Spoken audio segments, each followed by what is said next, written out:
I always said, if we ever did something together, oh man, it would be awesome.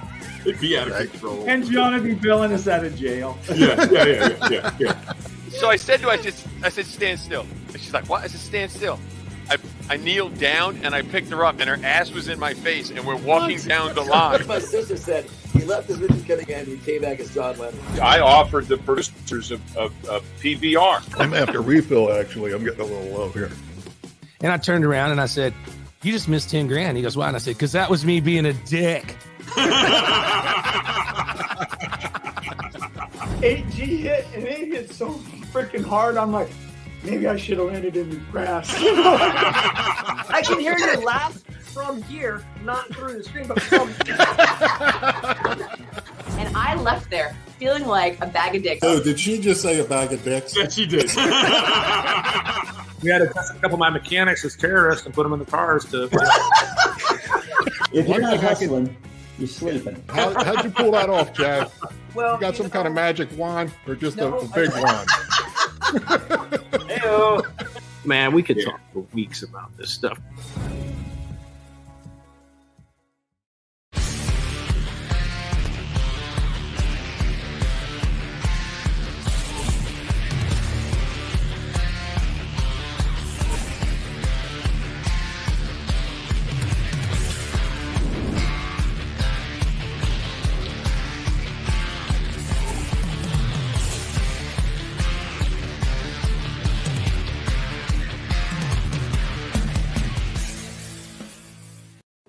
Hey, everybody, we're back. This week, we've got a great show for you. I'm just here to tell you. We got a guy that went from jet boats to mini trucks to Hot Rod Magazine to Roadkill to Finnegan's Garage to Faster with Finnegan. And that's right, Mike Finnegan. We got him tonight. So that's the deal. We're going to go through the whole thing. He's got some crazy boat in his garage. Looks like an LS engine from the manifold. I couldn't see everything because the two turbos were in the way. So this guy knows a thing or three about horsepower. So that's where we're going to go. So let's go to a commercial. Me and John are going to chit chat about the world in general and why someone's getting drunk for no reason. Not John. And we'll be back. Hit it. It sounded too good to be true. A dealership that's been in business over 65 years. Terrific deals and thousands of repeat customers. You know what I love about this dealership? What's that?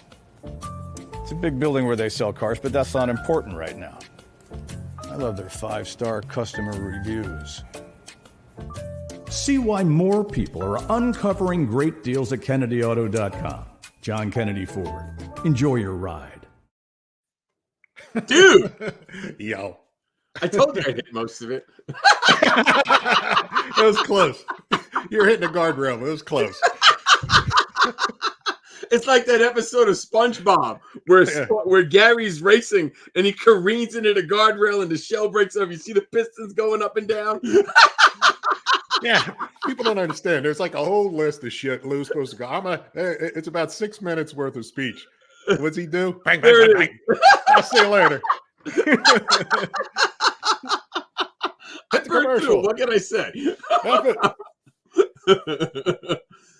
So you got so tonight, guys. Before we get while me and John are talking, I want to tell everybody. Right, this is what we're gonna do. At 8:45, we know a lot of you guys are putting comments up and questions up on the right-hand side on. Is it Is it YouTube or is it StreamYard? What? They all come into one side, one column on our side. They're all jammed in, and people don't know that either. That we see them all together, and it's hard to keep up. So wherever you're writing from, it comes through the show. So what happens is Brad, our producer, will put stuff on the bottom, scrolling across. At 8:45. We're gonna look over there, and we're gonna hit some of the questions and see if get Mike to answer them. That's what we're gonna do tonight. We're gonna try something different. Can't promise anything, but that's what we're gonna try. All right? Yeah, get your question up, and we'll circle back on it and see if we can address it, because there are some good questions. The thing is, it's hard for us to be talking about a point in time then talk about a car, then get back to that same point in time and interrupt the flow. I mean, sometimes we could do it, sometimes we can't. I feel bad for people to have great questions. Yeah. And we never answer them. So we're trying to make it better for everybody. Because John stumbles around a lot. I do. That's me. That's what my brain sounds like. My brain sounds just like that. Sometimes words come out. That's all you hear is bang, bang, bang, bang. That's why I'm drinking tequila. I got in touch with Fitzy of Fitzy's Fabrication. He's a Newfoundlandese by. I tell you what, it's cold up there still. And he's debating whether or not he wants to come on. I think it'd be a hoot. I already asked him for a bottle of Screech. That's the rum that they make up there. It's like drinking asphalt. It's phenomenal. How are you going to get that across the border? Dude, I'll figure out a way. You know, guys. That's what I do. Take it down. Take it down to the base. They'll ship it in. The base is gone. The base on Newfoundland is gone. Yeah, it's gone. They destroyed. They tore it all down. It's all gone. But yeah, so I mean, my thing is if I can get a bottle of Screech, I mean, it wouldn't be the first time I smuggled something across the border I wasn't supposed to. Look at you, man. Not the first time. Hello. What's with the back? You still getting surgery Thursday? Yes. Next Thursday, March 10th, 4 o'clock in the morning. They're cutting me open. Yeah, 4 can't o'clock wait. in the morning. That's the middle of the night. Yeah, I got yeah, I know. I'll have like an hour's worth of sleep. You have to be there at 4? I gotta be I gotta be there at 4. You gotta fast. You can't eat the day before. I'm the first guy on the table. Yeah, I'm guessing I'm the first guy on the table. Yeah. Yeah, you're probably 8 o'clock, 7:30, 8 o'clock. And the doctor already said that I probably won't be. Tina will probably see me about 10 o'clock in the morning. But that's about right because it's by the time you come out of it. Yeah, he's going to be the Bionic Man. Today's inflation, he's the $15 million man. I'm gonna hit that copay that you have for TRICARE when you go out because I didn't go to the VA. I'm going civilian doctor, and you got to do $100 grand catastrophic cap. I believe I'm gonna hit that as soon as I check in. Yeah. So that's where we are with that. And we just go from there, man. What can I say? Next Tuesday, talk to Brad. He can do it. We got to figure out whether we're going to do Tuesday and Wednesday. Tuesday is Bogey. Yes, Bogey. And I'm going to text her tomorrow just to make sure that she's on board. She should be on. She hasn't told me that she's not. So get her email, give it to Brad because we got to send over the outline and everything else. Yeah. Did I ever do an intro text? Do you remember? Dude, you send so much shit over. I can't remember who's who. I'll do another intro text and ask her for her email address and we'll get Brad so she can do pictures, so she can send pictures if she wants. And so I got Fitzy's garage and I got this other guy, Adrian. He's like Rob Ida, man. The dude, he said he's game. So I just got to get him together, get him some dates. Yeah, he's a sheet metal guy like Rob Ida. I'll find him on Instagram. Dude's doing crazy stuff. Like next gorgeous. Wednesday's Hotchkiss. What's Wednesday? Wednesday's Hotchkiss? 9th. Tuesday Bogey, Wednesday Hotchkiss. So I can do Bogey and not John. So, you can't do Hotchkiss? No. It's the night before. Oh, yeah. Okay, then I can do both. Yeah. You won't be yourself because I had a moment. Yeah. I had a moment. It's okay. I got to figure it out. Yeah. I don't know what I'm doing half the time. It's okay. Yeah, so we'll do it. I can do Hotchkiss. Okay. We're good. We're making it. 16th, we got Rick. 16th, we got Rick Dorr. Okay. I like his shit because I'll tell you what, when I was building my first 51 Merc, I was checking him out for design and concept and lines. There's Rick. Yeah, if you guys don't know Rick Dorr, follow him on Facebook, Instagram. Tell him you're looking forward to him coming on the show. Yeah. We have similar tastes. That's why he does. No. He used to do a lot of fat fender shit. Now he's doing hand built, one of a kind. He's got. I think I saw some of that guy's work. Dude, crazy good. I hit the button. Oh, there it is. The bottom half of that quarter, where the bottom body line. I saw that guy online. Made the whole thing from scratch. The whole, just the Yeah, whole I did. I court. saw that. Crazy. Yeah, I saw it. Crazy. Yeah, I was watching some of that one. That's and you know what? I may be able to squeeze one out, but to do both left and right, my brain doesn't work that way. I think he did that whole body. Wow. Because there's tons of pictures of it, dude. I mean, the dude's got skills. Cool. I don't know him. I've been following him on Instagram, so I was like, you know what? I'm just gonna ask him. I'm just gonna ask him. Also, a couple other things. We have it's Ralph. I know we call him Giles, but it's Giles, I think is how you say his last name correctly. He told me, and I got to tell you, I don't remember. Way to go, John. Now, Way Mike to Finnegan may know him personally Way because to Dodge actually sponsored Roadkill from the jump, right? From Yeah, the they beginning. sponsored Roadkill when I went. Ralph- Roadkill Ralph- Nights. They were there for Roadkill Nights. Yeah. Yeah, Ralph is head of design of pretty much all the automobile lines that fall under Chrysler and Fiat. And he's got a whole giant list, but he's got some cool shit. Dodge is supposed to run all, I think the 2028 is supposed to be all electric, which I don't know how that's going to work out. Yeah. Well, it's going to be great because Biden just released like, what was it? Like they're going to build like 50,000 new charging stations. He said it on the State of the Union address. Yeah. We're going to build 50,000 of them. It's That's going to a whole solve nother- all our problems. Yeah, I don't even want to think about the future. I'd be lucky to make it to the 11th. My birthday's March 10th. I'm going to be in Miami. So guess what? Ba-boom. While you're getting all caught up, I'll be on. I don't There understand. we go. There it is. Yeah, that's me, the I don't sausage king understand of why Chicago. you're not there. I mean, I don't know why you're still not there. I don't understand. I got too much shit to do. Look at this. Yeah, we gotta find old pictures of Lou. My shit's old. There we go. There's Lou. It is.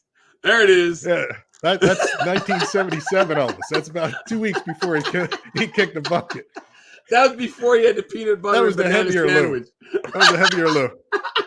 Yeah, right. That's just before he got on the toilet. That was a Christmas party. That was a Christmas party, and Tina said we got to dress up. I was like, all right, no problem. So I don't know. Did I tell you guys this the other day? Yeah, you started saying something about it. So we get there, and everybody at the law firm is wearing tuxedos and dinner gowns, and we show up as Elvis and his naughty elf. Oh yeah, I'm sure that was. By the end of the night, she doesn't work there anymore. No, she left it. By the end of the night, one of the husbands was a sheriff. By the end of the night, we're standing in the parking lot of the law firm with ARs, smoking cigars and drinking. Boy. It was starting to spiral out of control. Yeah.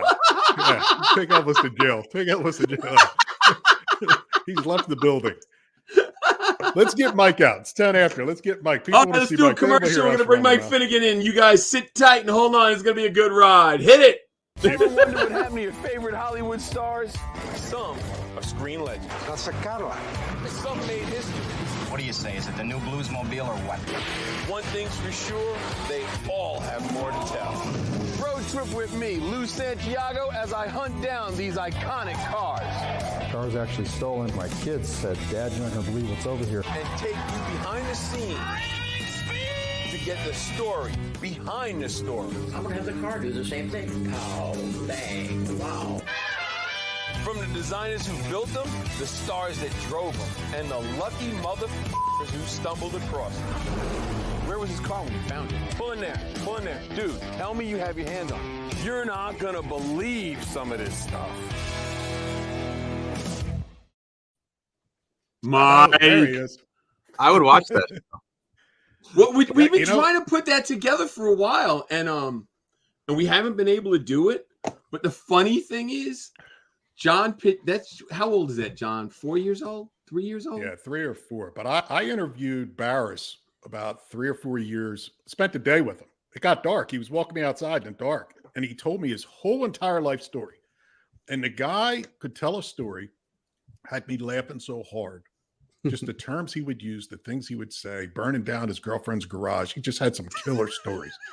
Lou and I talked about actually bringing Joji, his daughter, on and, showing some of the clips to have her address some of the stuff. But Mike, I'll tell you what, I don't know if you ever met Barris. No. But He just went on and on and on. It was the funniest shit. I was with two friends of mine. We filmed the whole thing. But people are like, how old is that? Because they look at him knowing he's passed about 5 years ago or so. Yeah. But he got into it. I mean, from the jump, he was I explaining keep everything. telling John we need to make it a special and just air it one night. You know, right here, we intro it and just let it run. But John won't do it. I don't know why. He's holding out on us. I think he's building. Let's back up. But to tell you where the concept of the cars came up is Lou and I were on a phone just talking about this and that and this. And here I found, long story short, the guy that owns the 50 Merc from the movie Cobra that Stallone drove. Good movie. Yeah. That's where a lot of people got tied into the Merc and, kicked it off. I see that all the time, whenever pictures online about it. But that guy bought it from Stallone. And the story was Stallone went to shoot Rambo, had it in a storage locker. He switched agents and managers while he went to shoot Rambo. Those guys said, guess what? We're no longer making sure your bills are paid for the months that you're away. Yeah. Somebody, just like the TV show, bought the garage, the storage unit, and got his car. So he gets back, all his shit is gone. Yeah. Next thing, he doesn't know where, who, what, things are all spun around. Next thing, he sees it's up for auction. I think it was Meekum, one of the two. But it was Barrett. It was Barrett. Was it Barrett? I'm pretty sure it was Barrett. Stallone sees it up for auction, goes, wait a minute, calls him up, says, that's my car. Explains the story. They tell him, get lost. He says, no, wait a minute. Here, I got the title. So he gets his lawyers involved. His lawyers jump in and say, you used his likeness, you used his name, you pay us, or give the car back. So they say, well, here's the car.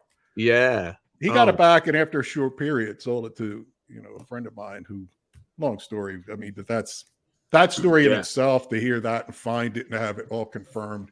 But there was one hero car. I think there was 3 total. 2 were trash.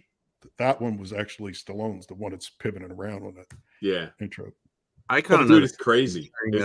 It's crazy. We found about a dozen cars from various movies and criminals and you name it. We found it. It was insane. It would be really good if we could ever get it done. I would watch it. That's like one of the few automotive shows I would sit down and watch that, because all those cars, I mean, like TV and movies are what got me into cars to begin with. So like, some of those ones you'd go find, I'm totally interested in. So yeah. Well, and the story gets even crazier with that show. John pitched it in May, and then it was like August, early September. I get this phone call from this guy, because I was still doing Car Fix. I get this phone call. Lou, I got the perfect show for you. You won't get in trouble. It's going to be in-house. It's going to be on Discovery. This is you. And he starts describing the show. I said, dude, that's my show. He's like, what do you mean? I said, that's the show that me and John just pitched like 2 months ago. He's like, no. And I'm like, yeah. And so he gives me I said, look, I said, I don't care if they do it, but we want to at least get creator credit, and something. We need to get something out of it. We don't care if you do it. So then so he goes, well, I'm going to have him call you. So some lady from the production company calls me, and she's, this isn't your show. Da, da, da, da, da. I said, okay. I said, did they give you a list of cars, 10, 12 cars? And she goes, yeah. I said, you need to get it. Well, why do I need to get it? I said, just get it. I'm not trying. I said, I'm not trying to be an ass. Just get it. I named off all the cars. She hung up on me. Shady. Like I've legit had the same thing happen where like I didn't know any better, so I'd come up with the ideas, stuff I wanted to do, and I would tell people, and the next thing you know, I'd be like, hey, there it is, right there. Yeah, and that's what they do, man. It's crazy. You're better off keeping it to yourself, starting your own production company, and put it online, and you make the bulk of the money. If you're on television, then you get these production companies that come out of the woodwork that pitch you ideas, but they won't tell you anything about them because they don't want you taking that idea somewhere else, Yeah. So they're always they don't know about it. They don't know how they want to talk to you about a car show, but they don't know cars. You know what I mean? Oh yeah. Oh, 9 times out of 10, they don't have a clue about cars, but 9 times out of 10, they want you to do something and make a show, but they won't tell you anything about it until you say yes and sign a contract, and then they'll tell you what it is, and then you're like, well, that's lame. I don't want to do that. This is why I've never done anything else. Mike, let's get into how you did get into cars, because I was doing some research and reading and checking out interviews. And the funny thing that I saw, which you could probably confirm, is that you worked at Circuit City installing head units. And I mean, I guess, I mean, that's not your first automotive, but out of high school, somewhere around, or being a teenager. That was the first job. Yeah, tell us about what that was about. Where, because I think people want to know, what makes you tick and where did you get your skills from? So I got into cars because of the A-Team, Knight Rider, and the Dukes of Hazzard. Like those 3 TV shows specifically. I was like 69 Charger, Invincible, You Can Jump Them. I love this. Knight Rider, Turbo Boost. The A-Team van, like they had a Foot Locker with AKs that came out of it or whatever it was. And that van was indestructible. BA Baracus was a badass. So TV got me into cars, but my first job was bagging groceries, and I was heavy into sports as a kid, but then I wanted to drive, and my folks were the kind of people that weren't going to give me a car. So my dad was like, "You want a car? Get a job." And I don't think he thought I would like do that, but I quit sports. Got a job bagging groceries, grades went in the toilet. I became the black sheep of the family. But the thing they did, which was really cool, was they whatever I saved up for that first car, they would match. And so I saved up like $1,200 and they matched it. And with $2,400, I went car shopping. And back in the day, like $2,400 got you a lot. Like the car, and my dad was not a car guy, so my dad sadly made me pass on a lot of really good cars. Like the first car I went to test drive was a 63 Nova Super Sport 327 Power Glide. My dad goes, "You can't drive this on the highway, it's only got 2 gears."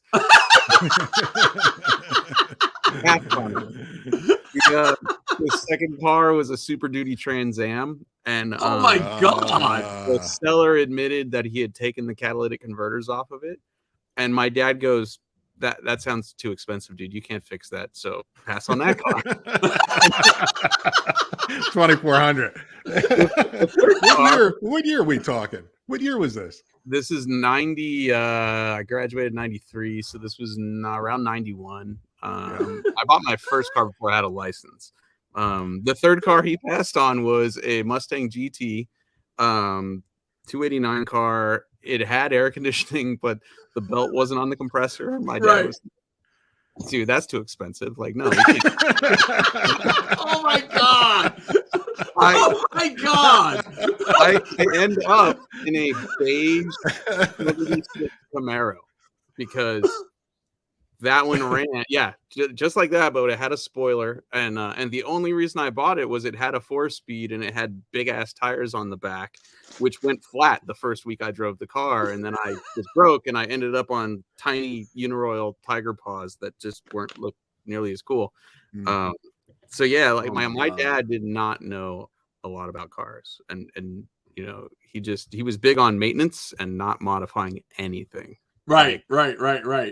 And so I took high school auto shop for 2 years, and it was awesome, and I didn't learn anything at it because we worked on Briggs and Stratton motors and we did brakes on a Cadillac.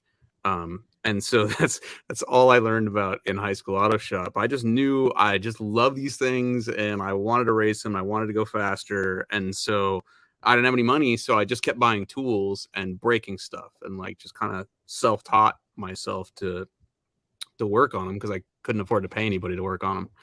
And the job at Circuit City was interesting because I went in there to get a car alarm put in my truck because I had totaled the Camaro and I ended up in a mini truck. So I went in there to get an alarm put in my truck, and they were so desperate for people to work there that they offered me a job, even though I didn't know anything. I was like, I'm paying you to put this alarm in. You sure you want to give me a job? And they did. And so that was like my first job in automotive, was working at Circuit City, putting head units and radios and car alarms and stuff. And I sucked at it, but I learned a lot. And I met people that were hugely influential in my life. Like at the time, I had a '94 Toyota pickup that I bought brand new, just complete stripper model, no power steering, no power door locks, no air conditioning. Hell, the back bumper was optional in '94. Yeah. And I bought this and I just drove it around stock. But one of the guys that worked at Circuit City, his roommate was in a mini truck club, and I went over to their apartment. It was over. Yeah, I went over to their apartment one night after work, and when we drove into the driveway, I see this '94 Toyota that looked just like mine, except it was bagged and body dropped, just sitting flat on the ground. And this guy was body dropping this thing in the carport of their apartment. And I was just like, this is the coolest thing I've ever seen in my life. How do I do this? You know? Yeah. And I didn't know anything. I literally knew nothing. But back in the day, like, mini truck clubs were really cool. Like, they were like, you like this? Yeah, I like this. So I wasn't even in the mini truck club, but two of the people from that club came to Circuit City, took my truck, didn't tell me why, and brought it back at the end of my shift, and it was lowered. Like, they had put 4-inch blocks in it, cranked the torsion, really, and brought it back lowered on the stock wheels. And I went to a few meetings, and then I was in the club. Like, it was amazing. And holy those shit. dudes to this day, I'm still friends with some of them. The guy with the mini truck in the carport, his name is Gary Bell. He owns a shop called Define Concepts in California.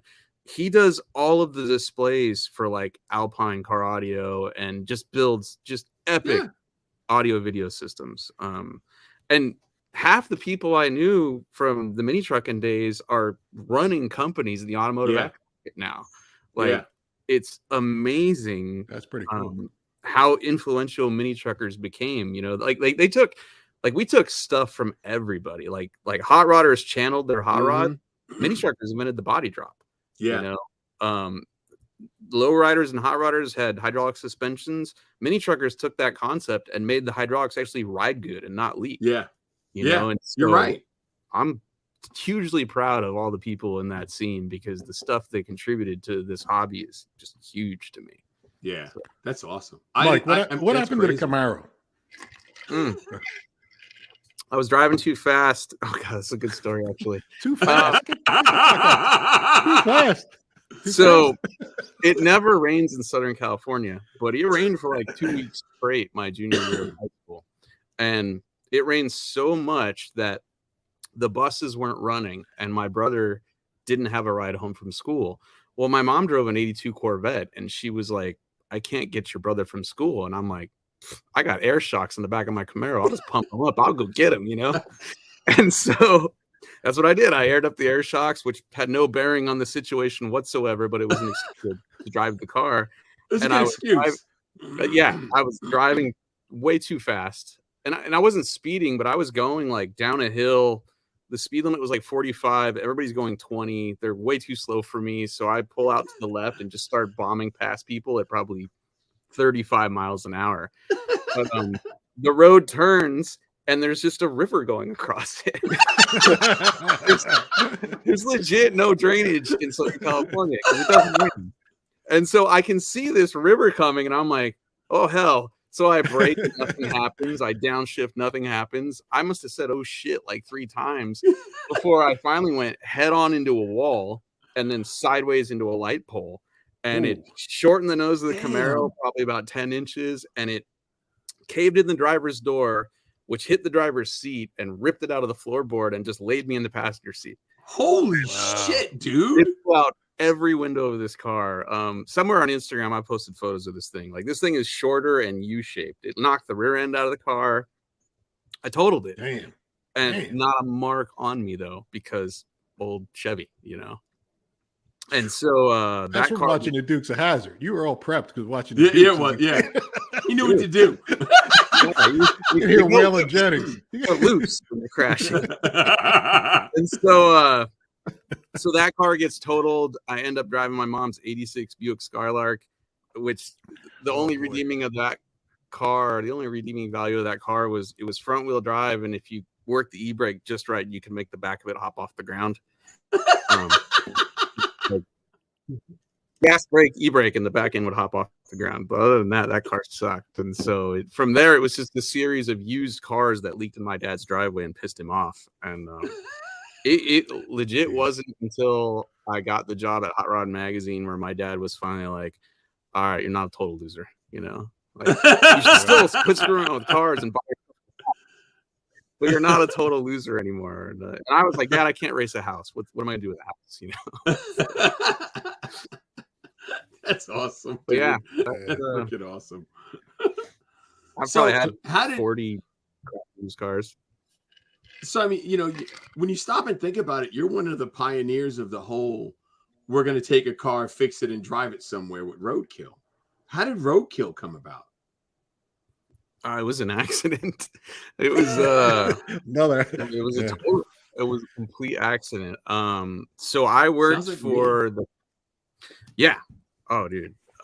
so I worked for the company that owned Hot Rod Magazine since 2000. And I worked at various automotive magazines like Mini Truckin' Magazine, Off-Road Magazine, Sport Truck, like all these different magazines. And they closed Sport Truck one year and laid us all off. And a mutual friend of Freiberger's named Steve Brule called him because Freiberger was looking for somebody to come work at Hot Rod. And they vouched for me. And so he hired me.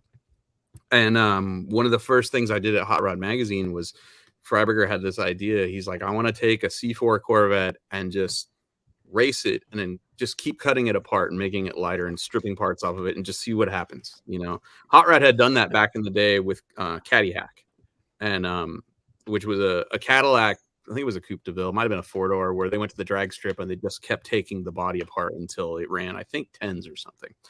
So he wants to find out what happens to a Corvette on a road course when you do the same thing. Oh my God. And so we did that. And then right after that, he and I just took a road trip.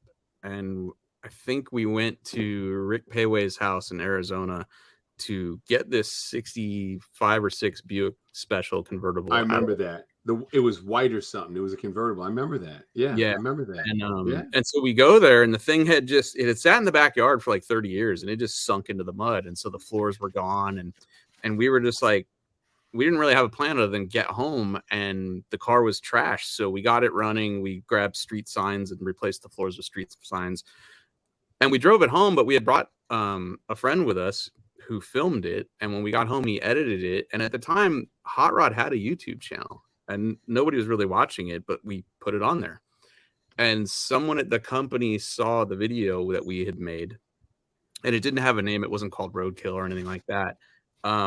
They saw it, and it just was coincidence that at the time YouTube was trying to go head to head with cable, and YouTube was paying companies to create content and launching channels. And so they were already paying the company that owned Hot Rod Magazine to create a channel and put content on it. And this guy, Angus McKenzie, had saw the video we made and said, keep doing that. So Monday through Friday, we were making Hot Rod Magazine. And on the weekends, we were just taking road trips and filming them. And we didn't know what we were making. Like, we didn't have a format at all. It was just, well, this is what we're going to be doing this weekend, so we're just going to film it. And we actually stole the name Roadkill from a secondary magazine we were about to launch that would companion to Hot Rod. It was a magazine about ludicrous cars that didn't fit into Hot Rod, really weird stuff. Yeah. And it was going to be called Roadkill. So we stole the name from that, never launched that magazine, and then gave it the name Roadkill. And for like the first 2 years, I think, we just kept making Hot Rod Magazine while making Roadkill. But then Roadkill just got so big that we had to stop working on Hot Rod Magazine. There just wasn't time for it. And now we're on our 11th season right now. Yeah, I was ready to say it's been around for a long time. It blew my mind because at the time, this was new, you know, like YouTube was new. Like having a show that was half hour long was really new. I was on a BlackBerry. I couldn't even watch it, you know. Like Like at the time on YouTube and like Street Fire, we were watching 30-second videos of car crashes and cats. Like we weren't watching TV, you know. But like, you know, it was just right place, right time for me. Like we never set out to go on TV or make a show. It was just we'd be doing this anyway, whether they were pointing a camera at us or not. And so we got really lucky, you know. Man, that's crazy. When did Dodge step in as a sponsor, and did that change things? That happened pretty early on. I want to say like the third or fourth year, around 2014. Dodge, they were specifically Tim Kaniskis and some of the other folks that worked at Dodge. They got it. They really understood what we were doing. Yeah. And it didn't change the show, which was great. It changed the perception of the show because the logo and the title sequence all suddenly said brought by Dodge. So the next thing you know, all these fans were like, "You've sold out. We're tired of seeing nothing but Dodges." But if you go back and look at the episodes, there'd be like 2 Dodges a year, and the rest were, you know, other weird stuff. So it changed that. But what it did was allow us to do Roadkill nights, which was just mind blowing. Yeah. That, you know, we somehow played a part in people being able to legally street race on Woodward Avenue. It did that, and then it gave us an influx of like opportunities to do stuff like take a Dodge Viper on a Supercross track, you know, and you know, a 3-way tug of war between some Hellcats and stuff. Like it just gave us access to stuff we never would have. Yeah, we wouldn't have dreamt to do any of that stuff had those cars just not be handed to us, you know. Yeah. And the great thing about Dodge was they weren't telling us what to do. So that shootout we did where we had 2 Hellcats, a Charger and a Challenger, and we had a Viper. The original idea for that was to autocross them in a parking lot. But when we got there, I realized the autocross parking lot was next to the Supercross track. I was like, well, why don't we go over there? Like, you know, we autocross all the time. Like, what happens when you take a Viper in the dirt? I don't know. And so we did it. Oh they my didn't God. They didn't know until they saw the episode that we had done that to their cars. And we didn't know that these weren't crusher cars. We thought these cars didn't have VINs and that they were going to get crushed when we were done with them. No, these cars were going to get resold. Oh, no. Yeah. And so the episode, they see it. We have this really awkward phone meeting with I don't know how many people where they're very angry about it. And it must have been like a point of negotiation. I don't know. They're very angry about it. And after that, they're like, so what are we doing next? and so ultimately, the company that owns Motor Trend had to buy those 3 cars back from Dodge. And then I think they gave one of them away. They really weren't that trash. So I'll say this about this. When you take your Hellcat off-road or your Viper, really doesn't wreck it all that much, you know. Use a side skirt and, you know, a good, you know, buffing and detailing, but they really weren't that good. So yeah, that's like awesome. let's see if we can fix your camera a little bit, because a couple people said that it's blurry, and our producer sent me a note. So can you go down to the settings at the bottom? You see that? I look fine to me. All right, I'm going to settings. Yeah, see if you could hit I think it's advanced, and see if you can change it to HD if it's not already HD at 1080. You're fuzzy. You look like you're out of focus. That's what it is. Yeah, it's either that or your Wi-Fi is slow where you're at. Oh, no way. Is it the Wi-Fi? I could go upstairs. Be either way. Nah, don't worry about it, dude. We'll let you stay fuzzy. Yeah, if we can fix it here, that's cool. But somebody made a comment, and a producer said he could see it from his side. You are a little blurry compared to me and Lou, but that could be anything. That's so weird because it looks fine here. Don't worry about it. Ain't no nobody big deal. wants to see me anyway, dude. Sorry, don't worry about it. I don't want to see me. Spotify won't know the difference. The other thing, do you know Ralph? It's Ralph Giles, the designer from Dodge.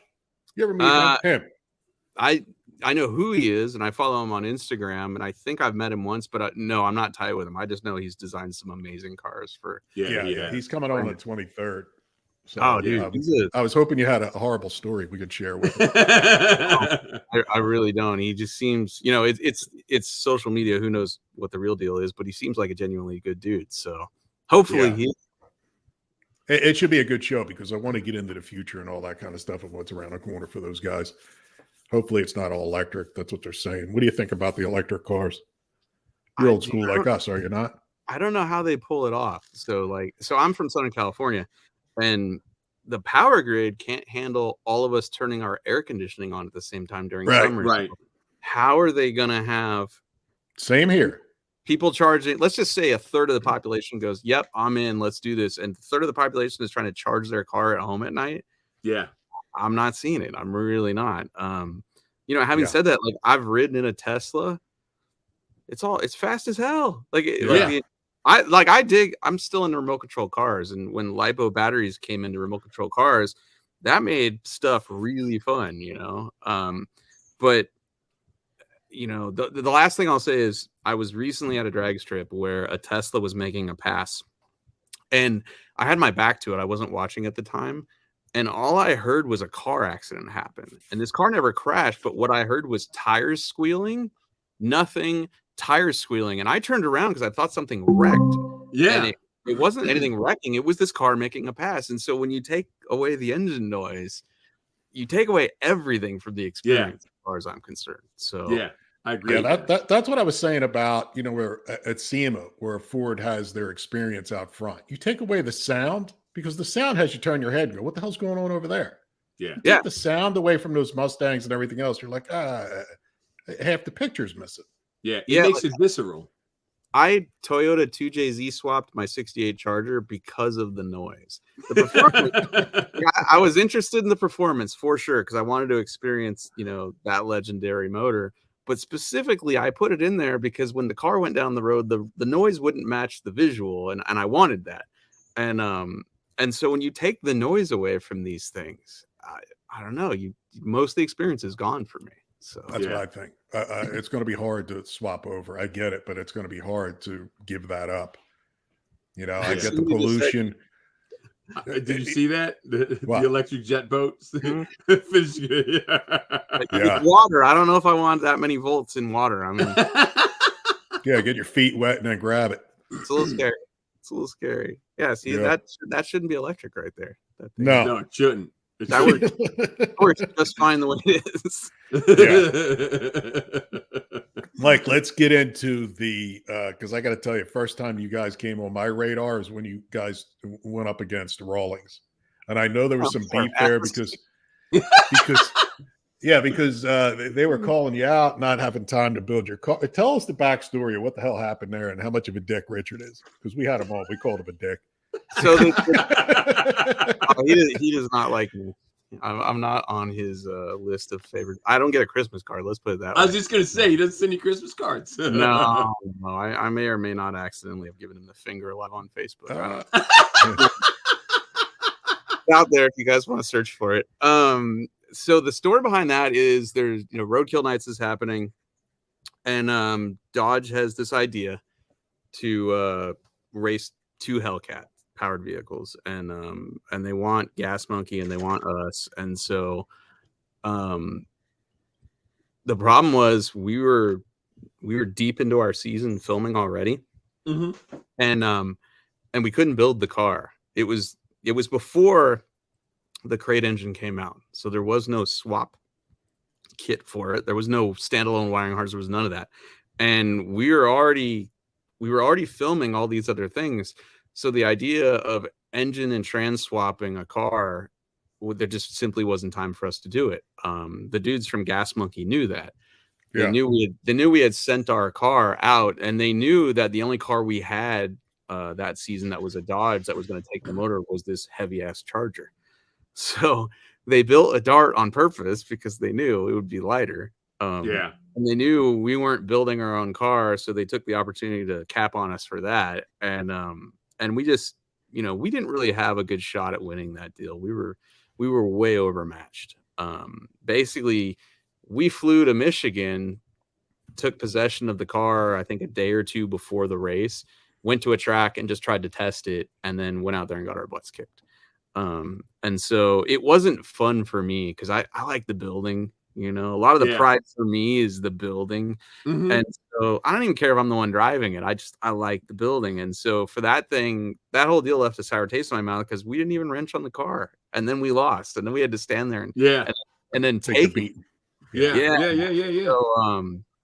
So that, you know, the good thing that came about from that whole deal was we got to have Roadkill nights at the Silverdome in the parking lot, which is a once in a lifetime deal. You know, like for 2 or 3 years after that, if you Google Earth that parking lot, you could still see the tire marks and the drag strip that Dodge. No. Yeah, Dodge That's poured cool. a launch pad in the parking lot there. Like they spent some money, and so I'll never forget that night. Even though we lost, I'll never forget it. It was the the start of something really cool. So Yeah, for sure. Yeah. You ever think it was going to blow up and be this big of a deal from the jump? I guess not, right? No, God, no. You know, I think we talked about this earlier. I said, I legit said this to somebody. I'm like, who's going to watch a 30-minute TV show on their phone, you know?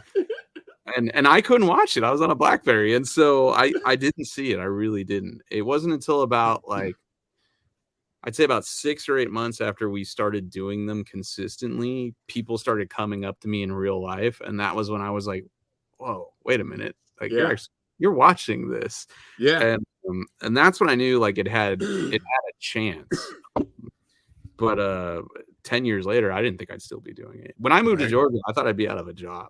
You know, like when I made that decision, I was like, you know, I said to Freiberger, I'm like, I get it. If you're gonna get somebody else, I totally get it, but I gotta go. And so I've been lucky. Real lucky. How do you like Georgia? I love it. I love it. Other than the tacos and my friends, you can keep Southern California. You know? I lived there for 39 years, and it's great until you realize there's a whole lot more to this country when you get out of California. Like, trees are great. I like, you know. Right. Dude, I had the same realization when I left New York in 81. I had the same realization because my first duty station was Coronado, California. And I couldn't believe, which is a beautiful place. It is, but the thing that really got me though is that I realized people are actually nice. You know what I mean? That was the thing that I couldn't believe. Total strangers walking over, hey, how's it going? I'm like, who the fuck are you? Why are you talking to me? Like, I don't know you. You know what I mean? It was weird, man. The pandemic totally taught me that because, you know, we had masks on going into grocery stores. Nobody can see me. They probably don't know who I am, you know, and you walk through these grocery stores in Georgia and people they're not looking at their phones. They're looking where they're going and they're saying, hi. Yeah. You know? And I'm like, that's weird. It is. I'm like, I like this. This is nice. And beyond that, it's just dirt cheap to live here. Like where I live, to register a car, it's $20. Yeah. $20 to register my car here. So you can have 10 junk cars, you know. All registered. It still costs less than one pickup of mine in California. You know? Yeah, right. So that ain't stuff right. like that, you know, I love it. I'm definitely, and I'm lucky too because I go back to LA enough for work often enough that I just don't miss it. Yeah. I'm guessing you're near the water or on the water in Georgia. I'm real close to a lake. Area. That's awesome. That's pretty cool. That's awesome. That's cool. So Cotton chimed in. Did you see Cotton was on? Oh no, is he here? Yeah, he's here. He's here. He's got FOMO. Yeah. What? I asked him to come on. He said he's like, I don't know. He's being a wuss. He's scared. You guys got to get your questions in. We're going to run them past Mike. Things you want to know, good or bad. Get them up there. Oh, it's that time. Damn. Already, it's 46. Shit. We only got a few more minutes. Lower taxes, non-government tax rate. Yeah. Mike, what are you drinking? You sound like you're on ice. What do you have? A little Woodford bourbon and some ginger ale. Oh, that's good. One of the guys, Bruce wants to know about Pro Street being dead. What's your thought on that? Who said it's dead? Do you agree with David Freiberger and think Pro Street is dead? No, like taken out of context. David Freiberg is the reason we just made an episode of Roadkill where we bought an old pink Murata. Sorry. And, really? Yeah, we bought an old pink Murata, like ex-Pro Street car from the early 90s.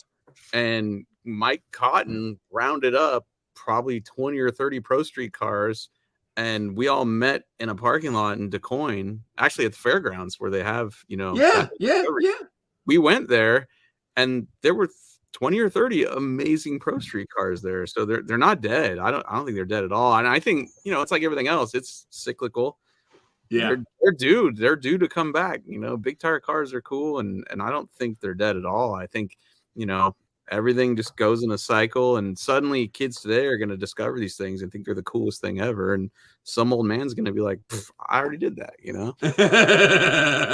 Let's talk about your 61 Cadillac that you're having put together by MRC. Yeah. You did some work. Tell me about this thing. It's like, what, 3,000 horsepower? What are you doing? I bought this car out of an airport hangar in California because I've always loved the taillights of that car, and that's a 1 year only taillight thing. Yep. And I love these drag and drive events where you go to like 4 different drag strips in 5 days and you have to road trip your car in between and race it every day. And I love that kind of drag racing where your car has to be an actual street car, no tow trucks, none of that stuff. And I'd been doing those the last few years in my 55 Chevy, which really only seats 2 people. And I thought, damn, let's build a Cadillac so I can put all my friends in it and go do one of these. Yeah. And but it needs to be fast. And so it's got an 850 cert cage in it, and it's really low to the ground. And we're building a twin turbo big block Chevy that's going to run on alcohol, and it should run in the 8s pretty easily. Wow. And then I just thought, well, after we do that, let's try to go 200 somewhere in like a standing mile event, That'd be cool to do that. Yeah, that'd be cool. That's it. After that, I'll just take my kids to school. But wait a minute though. You gotta have AC in it so you can do 200 miles an hour with the AC on. Oh, well, it's Cadillac, right? So that's why. Yeah, that too. I mean, you're gonna have all those things: power steering, air conditioning, power window. Yeah, there you go. All right. Like we're keeping, like my goal for the car is the body is 100% stock. Like we're not doing carbon. We're not replacing the windows with a Lexan.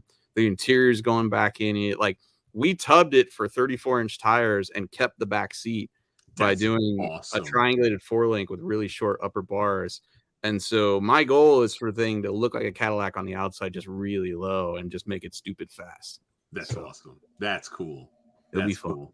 Yeah, that will be fun. There was a couple questions up. That one of them there, the Hot Rod Power Tour. Are you doing that this year? What's it? June, I think. We had the dates. We were supposed to do it with DEI.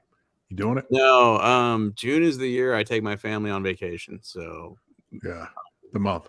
The shoot schedule for us is like compounded between February and SEMA. Like we really don't slow down until December. And so I'm taking my family away for 2 weeks in June, which means the rest of the month is shot. So yeah, I think John's going to Power Tour. I think he's going to have his Corvette done and he'll be. So yeah, he said he was trying to do Power Tour. Yeah, he did tell me that because he wanted to know if I was going, but I don't know if I'm going yet. I gotta wait and see how I so do. Excited about Power Tour. Yeah, I want to go, but I'm having back surgery next week, so I don't know if I might not be able to go. What are we in March? Yeah, you may still be recovering. Yeah, March 10th. They're putting rods and everything in me, man. So I don't know how good I'll be. I just gotta wait and see.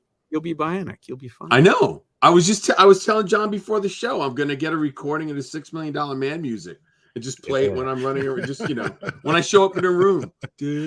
That's not the first time he's had a rod inserted in him. Don't let him bullshit you. We'll recover faster than you think. He's a veteran. Well, that was a good question. That guy Keith asked if the coyote in the opening of Roadkill was real, and that is a real dead coyote. So the show had the name Roadkill, and the next shoot we went on to, we broke down somewhere, and we were broke down. One of the camera guys, Dwayne Simpson, looked over, and there was a dead coyote in the road. He shot that shot, and immediately it went in there because I don't think it was in the first episode. And as soon as it went in there, everybody went nuts. They were like, "This is horrible. This is animal cruelty." God. Within like 4 episodes, they stopped complaining about it. So yeah, if you just leave it alone and keep running it, they're gonna back off because they know you're not going to apologize for it. It's just that simple. Nah, we didn't kill the thing. We didn't even run it over. It was just Right. there. It's not your fault. He just happened to be there. Yeah.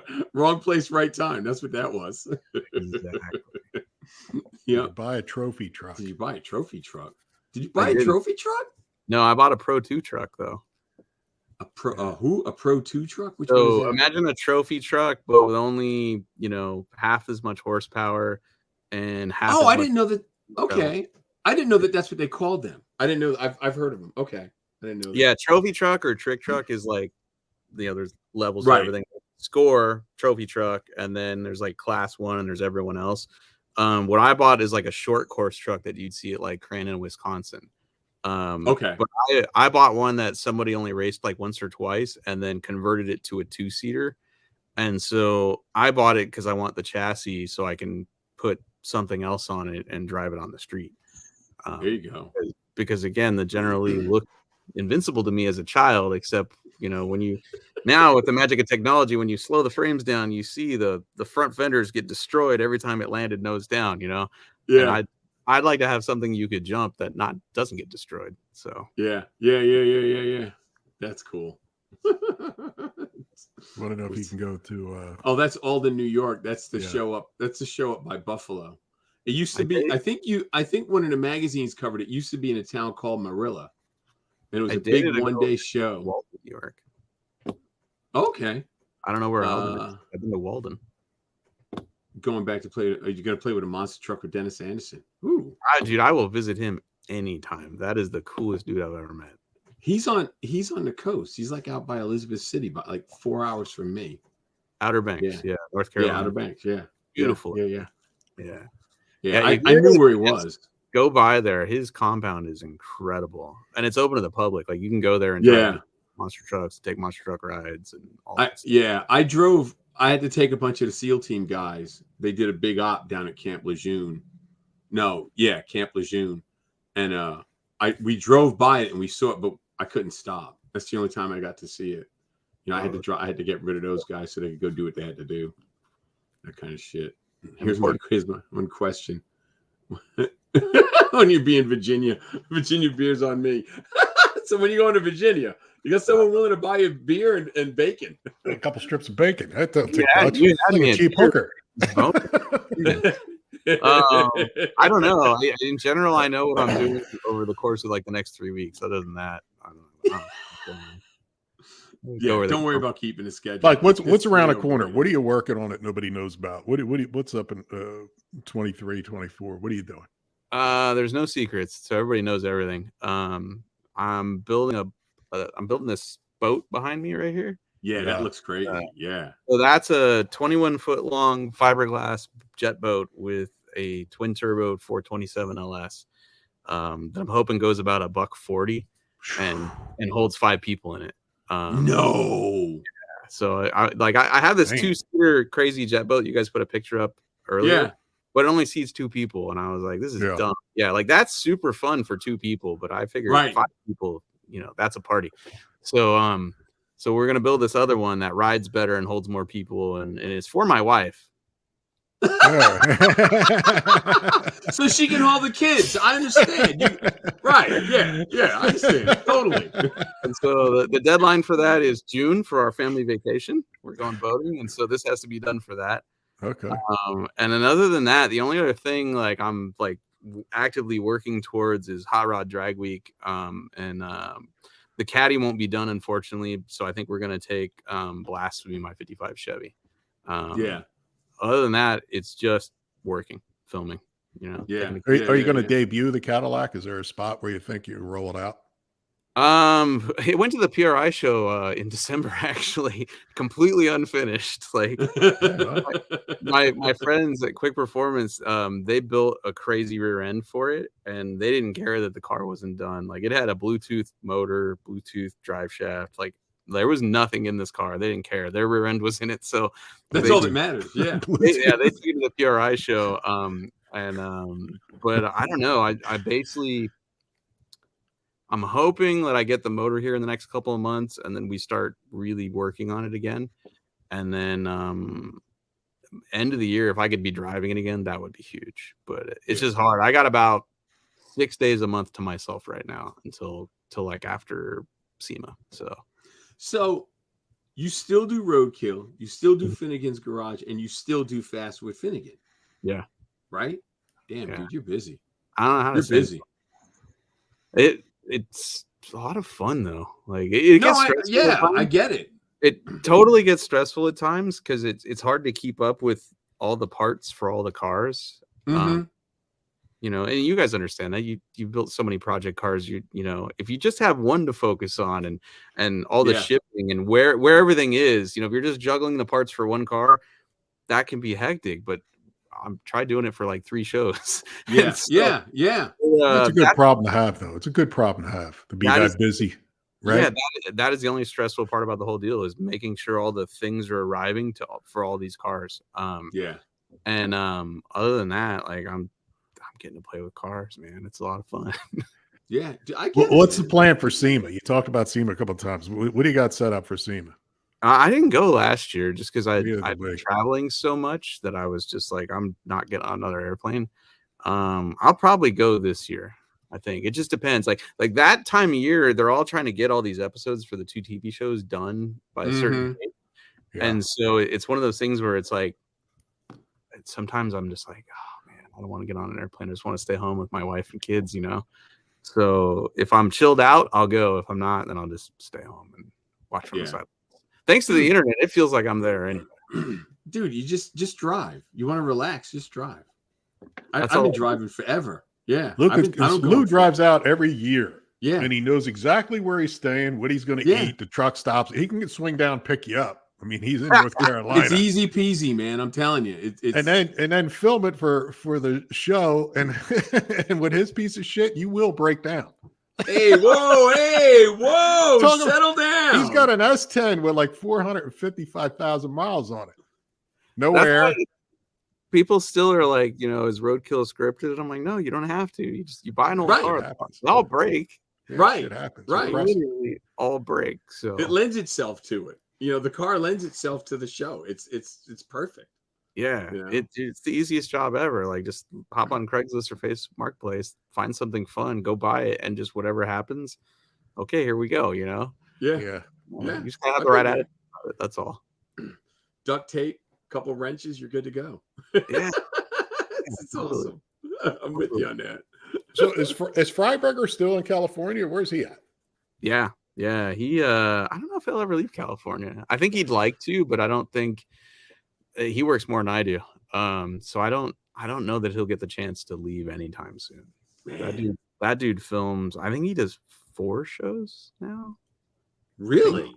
Yeah, he does Roadkill Garage, Engine Masters, and then he does a bunch of their special stuff like the Hoopty World Challenge and there's at least one other I think. But yeah, that guy works more than I do. So. When I want to catch up with him, we go film Roadkill, and then we get to talk about whatever he's doing. Yeah. Otherwise, I don't really bother calling him because I know I'm interrupting him. You know. Yeah. Damn. Yeah, I'll tell you one of my pet peeves because I'm old school safety glasses, steel toe. When I see him with the flip flops right from the jump, it drives John nuts. It's not one thing. I can't explain it, Mike. I'm like, what? It reminds me of the show Flip or Flop, where the husband and wife are flipping houses, and he shows up to the construction site with nails and shit with flip flops. When I see Freiberger do that, I'm like, yeah, you're gonna, when you're pulling engines and he's standing next to it, I'm going, dude, you're fucking killing me. You're not wrong. Like here's the thing is I'll tell you my flip-flop story, and it doesn't involve him. My friend Brian Busby was cool enough to let me swap a motor in my jet boat in the street in front of his house, and he had a really nice house in a nice part of Orange County, and I show up there and they had paved the street like a week before. Right. Still soft. So Brian and I had rebuilt this supercharged big block Chevy in his garage, and it's 871 blower, 4-inch super chiller underneath it, aluminum head cast iron block. So it was not light, right? Right. We roll it down the driveway with his engine hoist. Oh, and no. The boat's parked in the street, and it gets down to the street, and we start maneuvering it to the back of the boat. Well, the wheels of the hoist start sinking into the asphalt. to the point that we're like grabbing pry bars and lifting it up, rolling it another inch. It sinks again, lifting it up. We're doing this over and over again. And the part I haven't told you is that we didn't have a chain. We had motorcycle tied straps. Yeah. Oh my god. Oh my god, Mike. So we're getting it close to the boat. It starts bouncing as we're like lifting it off the ground with our pry bars to roll it. It bounces, the strap breaks. The damn big block lands on the oil pan and then falls over. Oh my god. In the middle of the street where the cars It didn't fall towards the curb. No, it went to the middle of the street. Mike, that's ghetto. That is straight up hood rat shit there, man. That is awesome. I'm like, well, thank God it didn't land on the boat. All right, the oil pan doesn't look too bad. This isn't so bad. But everybody's freaking out because like the engine hoist is unhappy because it's now broke the casters sideways off, and all this stuff is going wrong. So my friend Mike Flanagan runs home to get his hoist. We're putting orange cones in the street around this big block Chevy that's laying in the road, and Brian starts getting the hoist ready to go back in his garage. Right, so he's in front of it. I pull the bolt out of the top of it to put the boom up. Except when I took the bolt out, I wasn't watching. The boom slid out and came right down on his flip-flop adorable. Oh my god! And didn't pop his toe off, but it made a mess, right? Blood everywhere, you know. So now there's a motorway in the street. Brian's bleeding. I call his dad. His dad comes by. His dad rolls up in a BMW, refuses to take Brian to the ER because his one.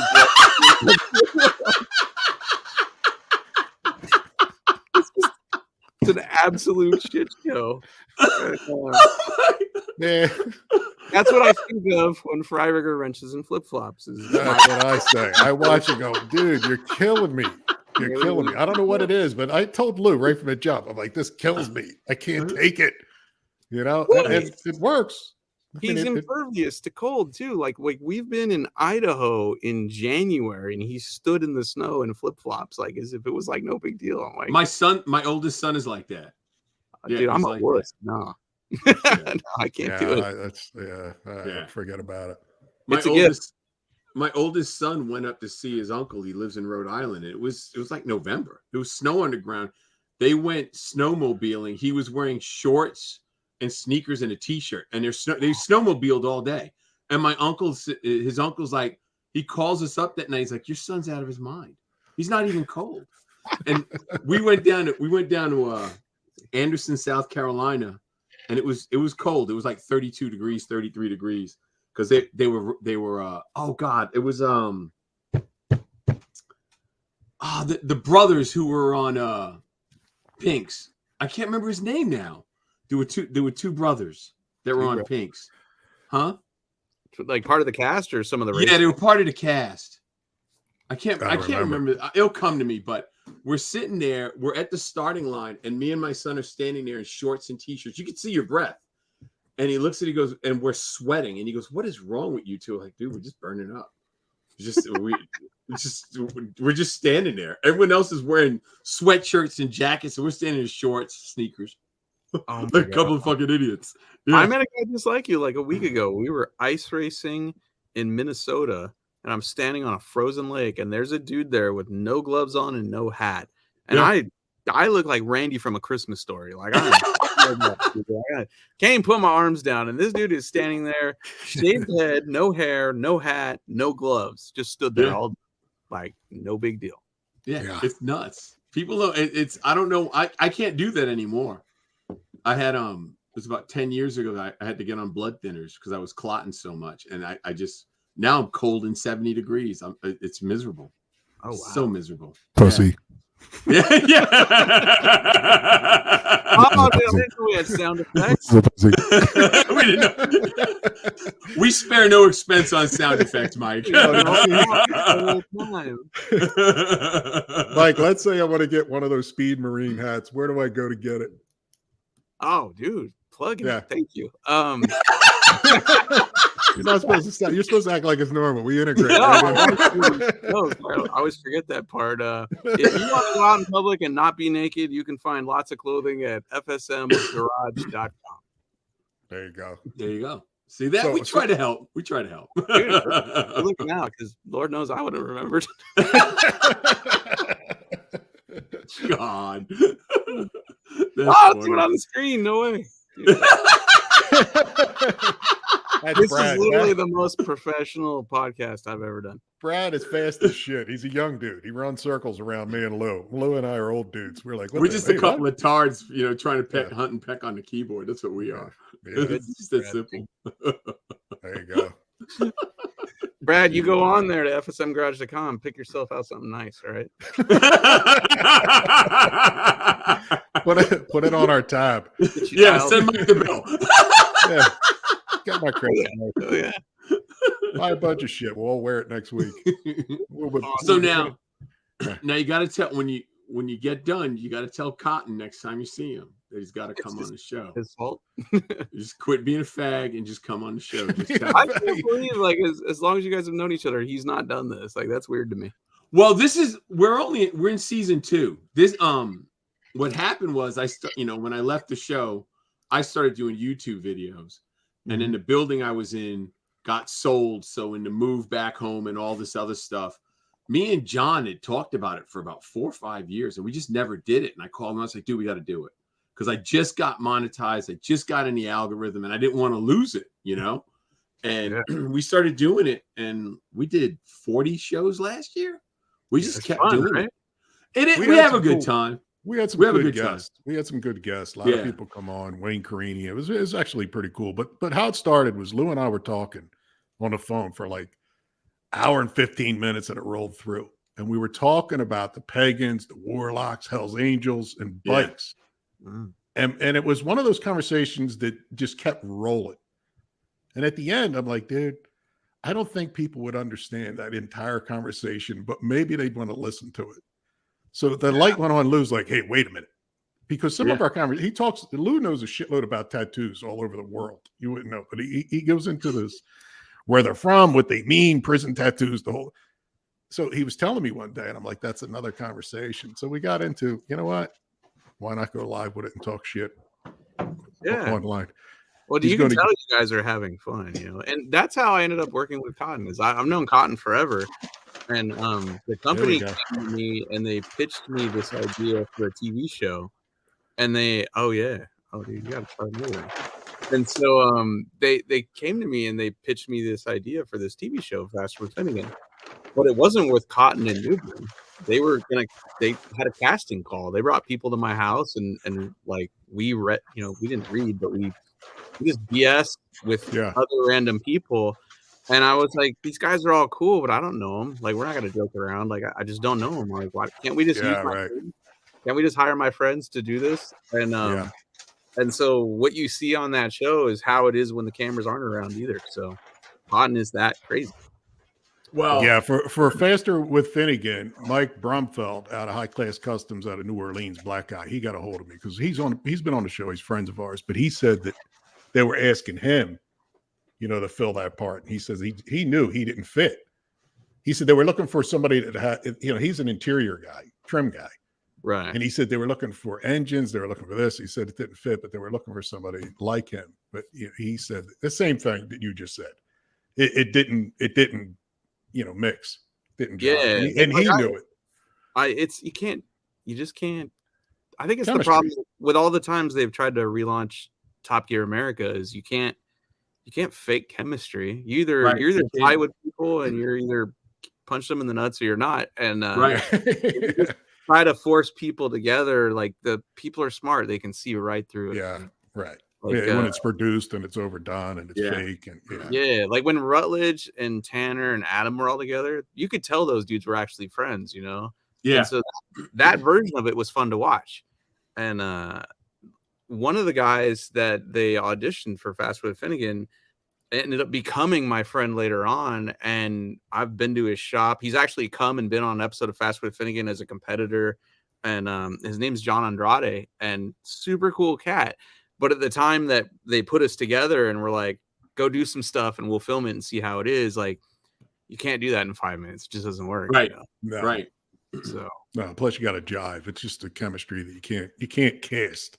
Yeah. You can't say we got an ad out. We're looking for this guy. It's like looking for a friend. Yeah. You know, Forget about it. You know, they called me for Faster with Finnegan. Yeah. Mm-hmm.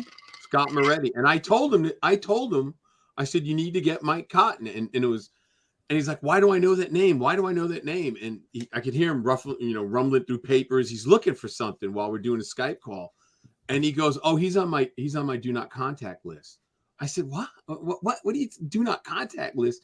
He said, yeah, they told me that there's like 6 guys on this list. They told me I can't contact them. So you need to tell them that he's your guy. I said, and I told him, I said, look, I said, Scott, they're always talking, the network's always complaining about they got to find people of color. I'm like, he's your perfect guy. He's half black and Thai. Come on. It's like, he's your perfect guy. And he knows cars. Yeah. And he's sharp. And he said that he would talk to the production company. Well, they had to, because we got down to the wire. It was like, I don't know, 2 weeks, something like that, before they were coming to my house in Georgia to film, and they didn't have anybody. And I was ready to bail on the whole thing. I was like, nah, dude, I'm not gonna do this. Like, I don't even know who I'm working with, you know. Yeah. And finally, I just said to him, I'm like, just get my friends. I'm like, just give us 6 episodes, get my friends. If it sucks, you'll know it, and you won't have spent much money on it, you know. Right. So that's awesome. It all worked. Mike, listen, I appreciate you coming on. We had actually Rick Dorr booked, and then Tori got a hold of me, and I said, yeah, move Rick Dorr. We got to have Mike Finnegan. So we pushed Rick to the 16th. He didn't care. I mean, it is what it is. But I know you're busy as shit. We can tell talking to you here, and I appreciate you coming on. I mean, great guest, great show. Taking the time to check us out and do our thing. But it's all good. This was fun for me. Thank you guys very much. It's an honor and privilege. I appreciate it. Got to do something. We got to do something to, just waste time. We got to. No, I'll tell you, a lot of guys chime in. I think it's at the end of the day. I get emails all the time about it. Makes my day. You don't understand how important it is. And I'm like, it's just me and Lou talking shit, but it is what it is. I mean, I'm sure you get the same thing. People are thanking and telling you it makes a difference in their lives. It's sort of strange. That's the best compliment you could get. Right. You put a smile or give somebody a boost. What else do you have? Right. Yeah. Definitely. All right. So here's the deal, Mike. Say goodnight. Good night, everybody. Thanks, Mike. John. Going. If I say goodnight, you're gonna throw me off if I say goodnight. I'll just tell Brad kick you off. See, there you go. All right, everybody. I hope you enjoyed the show. Mike, thanks for coming on. Remember, what was it? FS FinneganSpeedMarine.com. You know what it was. Just watch the show again, and you'll see it when it comes across. Next week we have, next week we have Bogey on Tuesday, and then we have John Hotchkiss of Hotchkiss Suspension. So next Tuesday is going to be a special show. So you guys tune in. I'll post it up everywhere it's got to be. John will post it up so you guys know what's going on. Until then, enjoy your day. Have a good week. See you later.